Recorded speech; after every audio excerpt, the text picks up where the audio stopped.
एक ऐसी नजर जिसमें आग दहक रही हो, एक ऐसा गुस्सा जो बड़े से बड़े राक्षस को राख बना दे।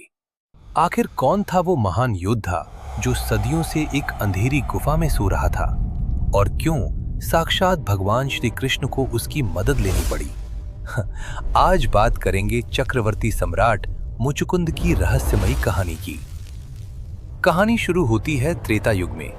इक्ष्वाकु वंश के प्रतापी राजा मुचुकुंद ने देवताओं और असुरों के बीच छिड़ी उस भयानक जंग में देवताओं का साथ दिया, जहां उनकी तलवार की धार से बड़े बड़े राक्षस थर थर कांपते थे। उन्होंने लगातार 1 साल नहीं, 2 साल नहीं, बल्कि देवताओं के साथ कई सालों तक युद्ध किया, जो इंसानों के लाखों सालों के बराबर होता है। जब देवताओं के सेनापति कार्तिकेय ने कमान संभाली, तब इंद्र ने मुचुकुंद से कहा, राजन, आपने हमारी बहुत सेवा की, अब आप विश्राम करें।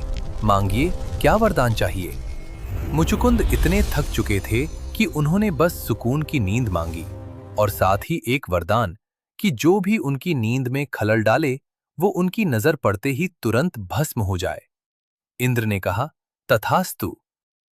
सदियां बीत गईं और आया द्वापर युग। कृष्ण का एक दुश्मन था, कालयवन, जिसे कोई हरा नहीं सकता था और ना ही कोई हथियार मार सकता था।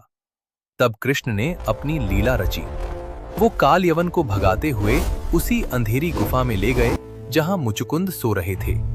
कृष्ण ने चतुराई से अपना पीतांबर सोते हुए राजा पर डाल दिया और खुद अंधेरे में छुप गए। कालयवन को लगा कि कृष्ण डरकर चादर ओढ़कर सो रहा है। उसने गुस्से में मुचुकुंद को जोर से लात मारी। जैसे ही मुचुकुंद की आंखें खुलीं, सदियों का जमा गुस्सा एक दहकती आग बनकर निकला। राजा की पहली नजर पड़ते ही महाशक्तिशाली कालयवन एक ही पल में राख का ढेर बन गए। ये कहानी सिखाती है कि जब अधर्म सीधे रास्ते से नहीं मानता, तब रणछोड़ कृष्ण अपनी बुद्धि से उसका अंत करते हैं। पर क्या आप जानते हैं कि इतनी लंबी नींद के बाद जब मुचुकुंद गुफा से बाहर आए, तो उन्हें सब कुछ छोटा क्यों दिख रहा था? अपनी राय कमेंट्स में जरूर बताएं।